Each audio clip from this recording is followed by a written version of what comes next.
இயேசுநாதா வாரும் இயேசுநாதா எந்தன் இதயம் தேடிடும் அன்பே நீ வாரும் இயேசுநாதா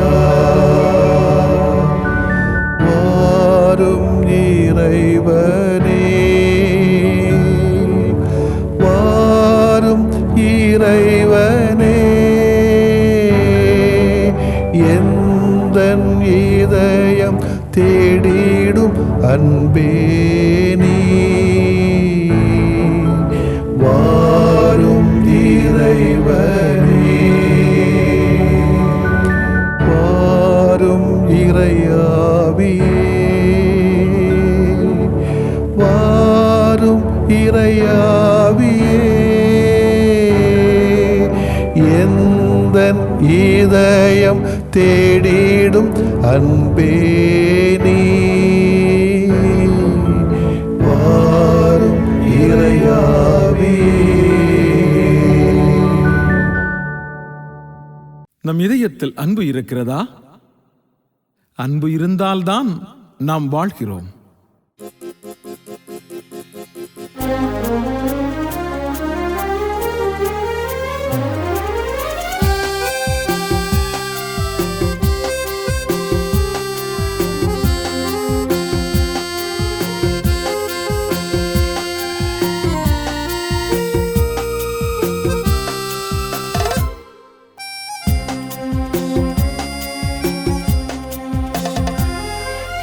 அன்புக்கு அணையேது இறைவா, உம் அன்புக்கு இணையேது தலைவா. அன்புக்கு அணையேது இறைவா, உம் அன்புக்கு இணையேது தலைவா.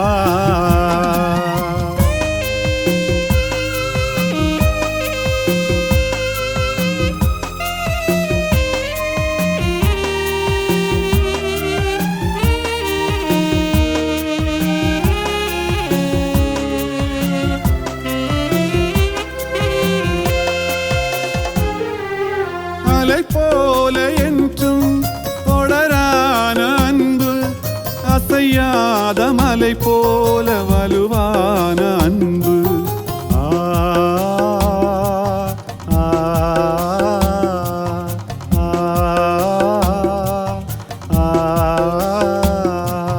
படர்வானம் போல விரிவான அன்பு, பயிரியும் நிலம் போல பரிவான அன்பு.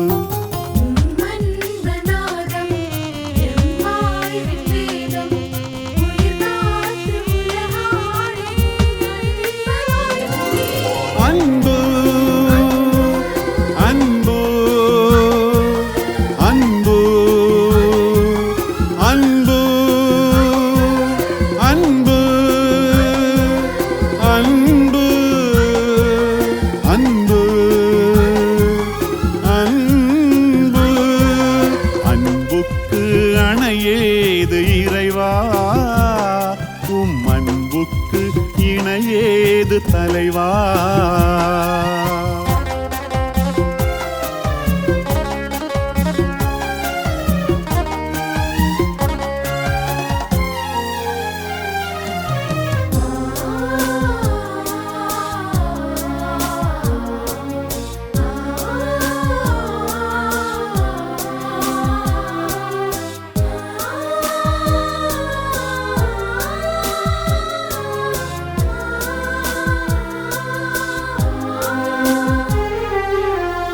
போல தாவும் கனலான அன்பு, திசை பாயும் நீர் போல வளமான அன்பு.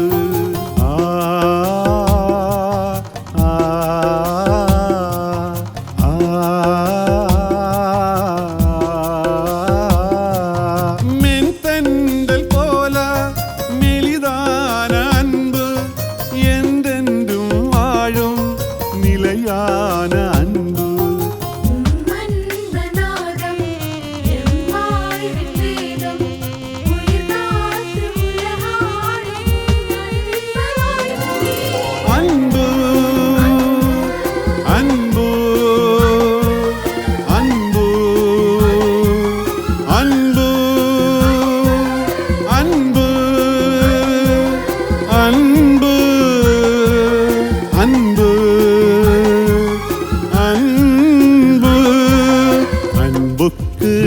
அணையேது இறைவா, உம் அன்புக்கு இணையேது தலைவா. அன்புக்கு அணையேது இறைவா, உம் அன்புக்கு இணையேது தலைவா. லூக்கா நற்செய்தி அலகு 23 இறை சொற்றொடர்கள் 35 முதல் 43 முடிய. அக்காலத்தில் இயேசு சிலுவையில் தொங்கிக் கொண்டிருந்ததை மக்கள் பார்த்து கொண்டு நின்றார்கள். ஆட்சியாளர்கள் பிறரை விடுவித்தான், இவன் கடவுளின் மெசியாவும் தேர்ந்தெடுக்கப்பட்டவனுமானால் தன்னை விடுவித்துக் கொள்ளட்டும் என்று கேலி செய்தார்கள். படைவீரர் அவரிடம் வந்து புளித்த திராட்சரசத்தை கொடுத்து, நீ யூதர்களின் அரசனானால் உன்னை காப்பாற்றிக்கொள் என்று எள்ளி நகையாடினர். இவன் யூதரின் அரசன் என்று அவர் சிலுவையின் மேல் எழுது வைக்கப்பட்டிருந்தது. சிலுவையில் தொங்கிக் கொண்டிருந்த குற்றவாளிகளில் ஒருவன், நீ மெசியாதானே, உன்னையும் எங்களையும் காப்பாற்று என்று அவரை பழித்துரைத்தான். ஆனால் மற்றவன் அவனை கடிந்து கொண்டு, கடவுளுக்கு நீ அஞ்சுவதில்லையா? நீயும் அதே தீர்ப்புக்குத்தானே உள்ளாகி இருக்கிறாய். நாம் தண்டிக்கப்படுவது முறையே, நம் செயலுக்கேற்ப தண்டனையை நாம் பெறுகின்றோம். இவர் ஒரு குற்றமும் செய்யவில்லையே என்று பதிலுரைத்தான். பின்பு அவன், இயேசுவே, நீர் ஆட்சி உரிமை பெற்று வரும்போது என்னை நினைவிற்கொள்ளும் என்றான். அதற்கு இயேசு அவனிடம், நீர் என்று என்னோடு பேரன்பு வீட்டில் இருப்பீர் என உறுதியாக உங்களுக்கு சொல்லுகிறேன் என்றார். ஆண்டவரின் அருள்வாக்கு. இறைவா உமக்கு நன்றி. அன்புக்கினிய கிறிஸ்து அரசரின் அன்பு மக்களே, திருச்சபை இன்று பொது காலத்தின் இறுதி ஞாயிற்றுக்கிழமை ஆகிய கிறிஸ்து அரசரின் பெருவிழாவை இன்று கொண்டாடுகிறது. அரசரின் அன்பு மக்களாகிய உங்கள் யாவருக்கும் கிறிஸ்து அரசரின் பரிந்துரையால் கடவுள் நிறைவான அன்பான வாழ்க்கையை உங்கள் யாவருக்கும் தர வேண்டும் என்று இந்த நேரத்திலே நான் வேண்டிக் கொள்கிறேன். அரசர் என்பவர் யார்? ஒரு அரசர் எப்படி இருக்க வேண்டும், எப்படி ஆள வேண்டும், எப்படி தனது வாழ்வை அமைத்துக் கொள்ள வேண்டும் என்பதற்கு இயேசு என்ற அரசரை தவிர சிறந்த உதாரணம் இல்லை என்றுதான் எனக்கு தெரிகிறது. பொதுவாக சொல்லுவாங்க, ஒரு ஊர்ல ஒரு அரசன் இருந்தான் என்று கதையை சொல்ல தொடங்குவார்கள். அப்பொழுதே நமக்கு தெரியும் அந்த அரசன் எப்படி இருப்பான். குதிரையில வருவான், பகட்டு ஆடை அணிந்திருப்பான், மேலே தலைக்கு மேலே தொப்பி வச்சிருப்பான், கையில் கோல் வச்சிருப்பான், அவனை சுற்றி படை ஆட்கள் இருப்பாங்க, நிறைய தங்க நகைகள்லாம் கிடக்கும். இப்படிலாம் நமக்கு கற்பனை உண்டு. அப்படிப்பட்ட இயேசுவை நாம் அரசராக இப்போ பார்க்கறது இல்லை. நம்ம இந்த உலகம் ஏற்றுக்கொள்வது போன்ற அரசர் இயேசு அல்ல. நாம் கற்பனை பண்ணுகிற அரசன் போல அல்லது உலகத்தில் வாழுகின்ற அரசர்களைப் போல இன்றைக்கு இல்லை. ஒரு அரசர் ஒரு நாட்டுக்கு போறாருன்னா எவ்வளோ பாதுகாப்பு பார்க்குறோமா? ஃப்ளைட்டில் எவ்வளோ பாதுகாப்பு, இறங்குனா இறகு முன்னால் அல்லது திருப்பி போகிறது போதெல்லாம் என்னெல்லாம் பார்க்கும்போது நமக்கு வியப்பாக இருக்கிறது. இப்படி ஒரு பாதுகாப்பற்ற ஒரு அரசர்களா, பாதுகாப்பற்ற அரசர்களா? அதுதான் தோன்றுகிறேன். இந்த உலகம் ஏற்றுக்கொள்வது போன்ற அரசர் இயேசு அல்ல. காரணம், அவர் அரசரின் வாரிசு அல்ல, சாதாரண ஒரு தச்சரின் மகன். போரில் வெற்றி பெற்று ஆட்சியை கைப்பற்றி வரும் அல்ல, ஆனால் மக்கள் அனைவரின் மனதிலும் குடிகொண்டு குறிப்பாக ஏழை எளிய மக்கள் நடுவிலே தன்னை முழுமையாக ஒப்படைத்த ஒப்பற்ற அரசர். அவர்களது வாழ்வை உயர்த்துவதற்காக முழுமையாக தன்னை அர்ப்பணித்தவர். ஒருவர் நல்ல நிலையில் இருக்கிற போது மற்றவருக்கு உதவி செய்கின்ற மனம் இருக்கலாம்.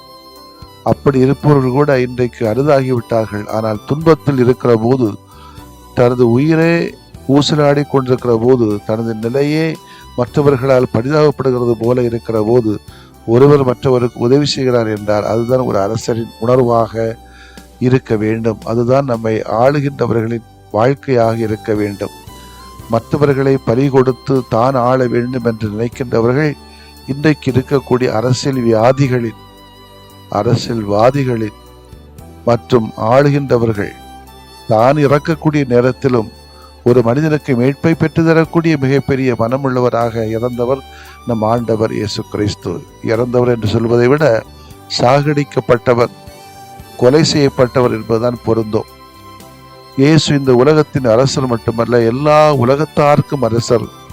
அவர் அரச பதவியை விரும்புகின்றவராக இந்த உலகத்தில் வாழவில்லை. ஆனால் மக்கள் அவருக்கு அந்த இடத்தை கொடுத்தனர். நமது பணி வாழ்வும் எந்நாளும் மக்களுக்காக வாழக்கூடியதாக இருக்க வேண்டும். இயேசு தருகின்ற அந்த அன்பின் அரசு ஆட்சி நிறைவே தருகின்ற ஒரு ஆட்சி, அன்பின் அடித்தளம் கொண்ட ஒரு ஆட்சி. அரசனின் கடமை தன் ஆளுகைக்குட்பட்ட மக்களை குறையின்றி பேணி காப்பது. முறை செய்து காப்பாற்றும் மன்னவன் மக்களுக்கு இறையென்று வைக்கப்படும். ஆகவே காத்தல் அரசனின் சிறப்பு பண்பு. எனவேதான் படை வீரர், நீ யூதர்களின் அரசனானால் உன்னை காப்பாற்றிக்கொள் என்கின்றார்கள். குற்றவாளிகளில் ஒருவனும், நீ மெசியாதானே, உன்னையும் எங்களையும் காப்பாற்று என்று கோரிக்கை வைக்கிறான். இந்த காப்பாற்றும் பண்பு, காத்தல் பண்பு நமது இறைவனிலே நிறைவாக உள்ளதை விவிலியம் முழுவதும் காண்கிறோம். இன்னும் சிறப்பாக ஏழைகள், பாதிக்கப்பட்டோர், துன்புறுவோர், பாவிகள் இவர்களை அவர் காக்கும் விதமே அலாதியானது. அவர் நல்லோர் மேலும் தீயோர் மேலும் தம் கதிரவனை உதித்தளச் செய்கிறார். நேர்மையுள்ளோர் மேலும் நேர்மையற்றோர் மேலும் மழை பெய்யச் செய்கிறார். இதோ எனது உள்ளங்கைகளில் உன்னை நான் பொறித்து வைத்துள்ளேன். அவர் உன் கால் இடராதபடி பார்த்து கொள்வார். உம்மை காக்கும் அவர் உறங்கிவிட மாட்டார். திருப்பாடல் 121:3 சொல்வது போல, போகும்போதும் உள்ளே வரும்போதும் இப்போதும் எப்போதும் ஆண்டவர் உம்மை காத்தருள்வார். திருப்பாடல் 121:8 சொல்கிறார். ஆயன் தன் ஆடுகளுக்காக உயிரை கொடுக்கிற நல்ல ஆயன் தானே. நல்ல ஆயர் ஆடுகளுக்காக தம் உயிரை கொடுப்பார். மெய்யாகவே அவர் தம் பிணிகளை தாங்கிக் கொண்டார், நம் துன்பங்களை சுமந்து கொண்டார். எசாயா 53:4 சொல்கிறது போல, அறநிழுக்கா தல்லவை நீக்கி மரநிழுக்கா மனம் உடையது அரசு. 384 திருக்குறள் சொல்கிறது. எனவேதான் முதலிலே சொன்னோம் காத்தலை பற்றி. 385 குறள் சொல்கிறது, இயற்றலும் ஈட்டலும் காத்தலும் காத்த வகுத்தலும் அல்லது அரசு என்று சொல்கிறார். இதுதான் ஆண்டவர் இயேசுனுடைய உண்மையான ஒரு அரசு, அன்பின் அரசு. ஒரு ஆயனாக, ஒரு தலைமையாக இருந்து வழி நடத்துவதற்கு அதை மக்கள் அவரை ஏற்கவும் உடன்படிக்கை செய்து கொள்ளவும் அன்பினால் இந்த உலகத்தை மக்களை ஆட்சி செய்கின்றவராக இயேசுவை காண்கிறோம். இந்த புதிய அரசராக இயேசு வருகிற பொழுது 4 வகையினராக மக்கள் அவர் இயேசுவை என்னெல்லாம் செய்தார்கள் என்று இன்றைக்கு நற்செய்தி வாசகத்திலே வாசிக்க பார்க்கிறோம். பாருங்க, ஆட்சியாளர்கள் ஒரு பக்கம் கேலி செய்கிறார்கள். லூக்காஸ் 23:35. படை வீரர்கள் எள்ளி நகையாடுகிறார்கள். லூக்கா 23:36-37. அறியாத மக்கள், தீய மக்கள் பழித்துரைக்கிறார்கள். லூக்கா 23:39. நம்புகிற நீதியான மக்கள் பதிலுரைத்தார்கள். லூக்கா 23:41 சொல்கிறார். இதிலே நாம் எந்த பகுதியை சார்ந்தவர்கள்? அந்த அரசனை கேலி செய்கிறவர்களா, எள்ளி நகையாடுகின்றவர்களா, பழித்துரைக்கின்றவர்களா, அல்லது இயேசுவை நம்முடைய வாழ்க்கையாலே பதிலுரைக்கின்றவர்களா என்று நாம் ஒரு கணம் நம்மை கேட்டு பார்ப்போம். எனவே அமைதியை நிலைநாட்டுவதும் அனைத்தையும் ஒப்புரவாக்குகின்ற பணியை இந்த அன்பின் அரசர் அடித்தளமாக கொண்டு தன்னுடைய பணியை ஆற்றினார் என்று புனித சின்னப்பர் சொல்லுகிறார். அன்புக்கினியவர்களே, நற்செய்தியில் இயேசுவை சிலுவையை அரியணையாக கொண்டிருக்கிற அரசராக லூக்கா சொல்வதை நாம் காண்கிறோம். அப்படிப்பட்ட அரசருக்குரிய அன்பான பிள்ளைகளாக வளர்வோம். ஆமேன். மன்றாடுவோமாக. இறைவா, உம்முடைய திருமகனை எங்களுக்கு நல்ல அமைதியை தருகிற, எங்களை எல்லாம் ஒப்புரவாக்குகின்ற நல்ல அரசராக தந்தமைக்காக நன்றி செலுத்துகிறோம். சிலுவையை அரியணையாக கொண்டிருக்கக்கூடிய அரசரை போல நாங்களும் எங்களது வழிகாட்டுதலில் கீழிருக்கிற மக்களை வழிநடத்துகின்ற பொழுது வருகின்ற அத்தனை சிலுவைகளையும் நாங்கள் ஏற்றுக்கொள்கின்ற நல்ல தலைவர்களாக, வழிகாட்டிகளாக வாழ எங்கள் யாவருக்கும் உடைய கிருபையை தாரும். ஆமென். உமது நம்பிக்கை பெரிது, நீர் விரும்பியவாறே உமக்கு நிகழட்டும்.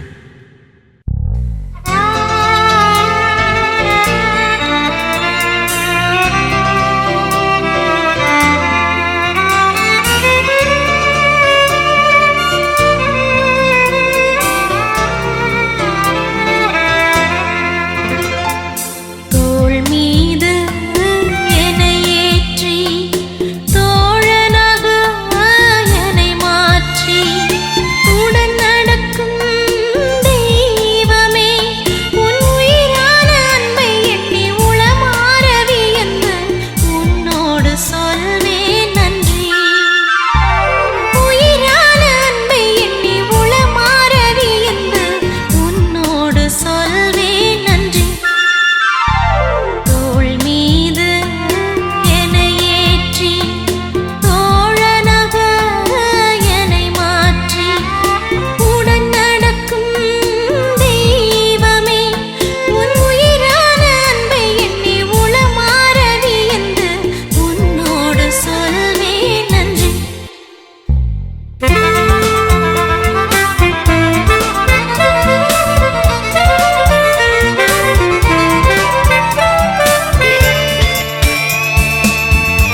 மனிதன் இதனை அறிய இயலா குறைகள் நீக்க நம்பிக்கையின் உதவி பெறுக.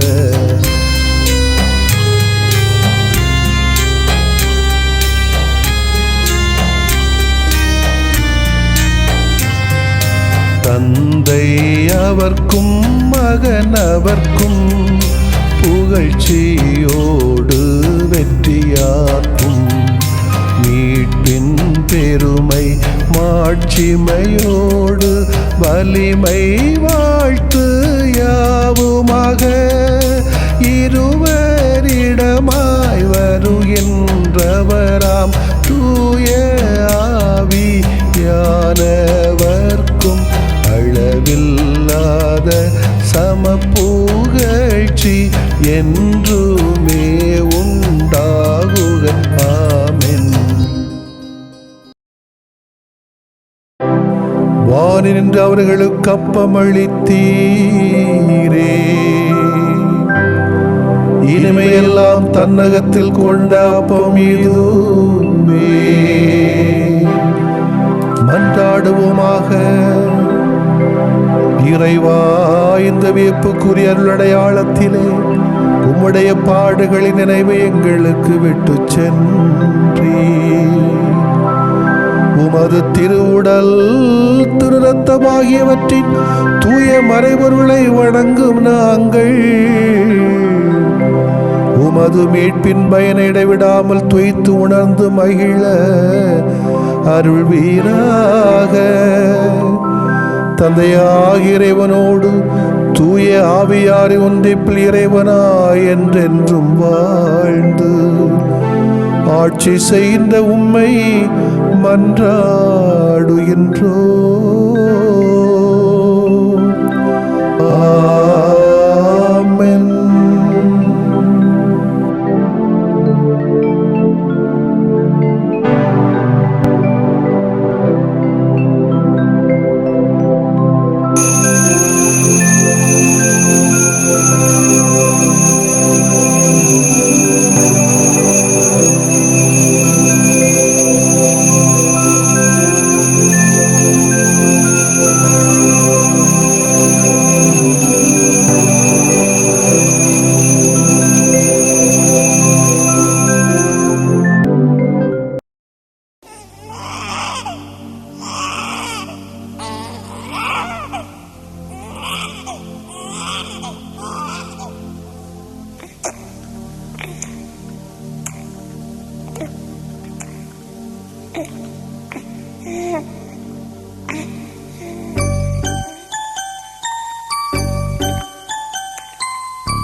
கண்ணுக்குள் கருவிழியாய் நெஞ்சுக்குள் என்னை தாங்கி கரங்களில் என் பெயர் பொறித்த இறைவா. கண்ணுக்குள் கருவிழியாய் நெஞ்சுக்குள் என்னை தாங்கி கரங்களில் என் பெயர் பொறித்த இறைவா. உன்னை உயிரோடு இணைத்து உறவாக கொண்டு உளமாற சொல்வேன் வாழ்வாலே நன்றி. கண்ணுக்குள் கருவிழியாய் நெஞ்சுக்குள் என்னை தாங்கி கரங்களில் என் பெயர் பொறித்த இறைவா.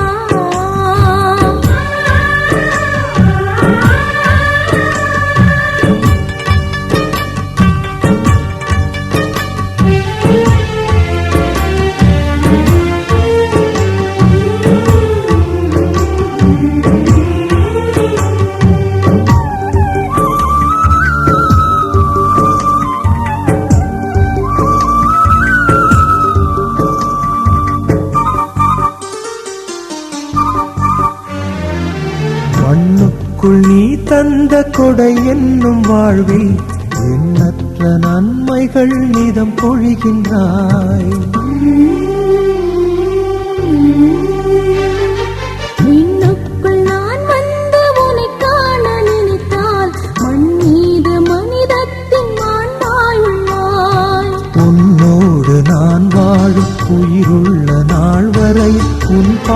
பணியாகி உயர் நன்றி நானாக.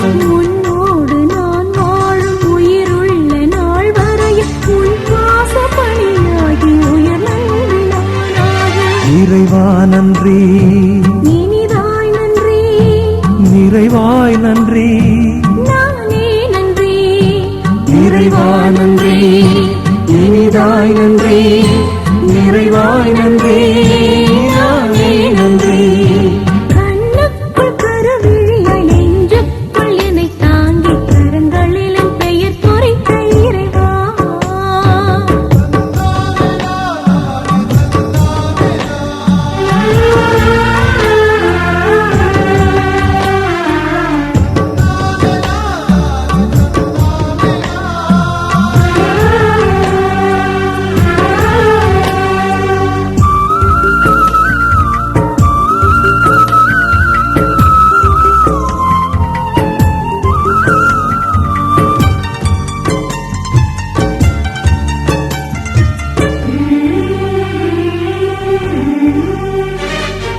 அன்புக்குள் புவி வாழும் உன்வேக்க பணியாற்ற ஆக்கத்தின் அருளனலாய் உனை தருகிறாய். இறக்கின்ற நீதிக்கு உயிர் மூச்சு நானாக இதயத்தை நீ இயக்கி எனில் வாழ்கின்றாய். உனைப் போல நான் தேடும் உயர்வான நோக்கங்கள் உலகெங்கும் செயலாக்கி உயிர் நன்றி உயிராலே. உனைப் போல நான் தேடும் உயர்வான நோக்கங்கள் உலகெங்கும் செயலாக்கி உயிர் நன்றி உயிராலே. இறைவா நன்றி, இதயா நன்றி, உறவாய் நன்றி, உயிராய் நன்றி. இறைவா நன்றி, இதயா நன்றி, உறவாய் நன்றி, உயிராய் நன்றி. கண்ணுக்குள் கருவிழியாய் நெஞ்சுக்குள் என்னை தாங்கி கரங்களில் என் பெயர் பொறித்த இறைவா.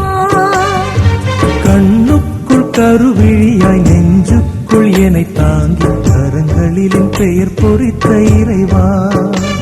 உன்னை உயிரோடு இணைத்து உறவாகக் கொண்டு உளமாறச் சொல்வேன் வாழ்வாலே நன்றி. கண்ணுக்குள் கருவிழியாய் நெஞ்சுக்குள் என்னை தாங்கி கரங்களில் என் பெயர் பொறித்த இறைவா.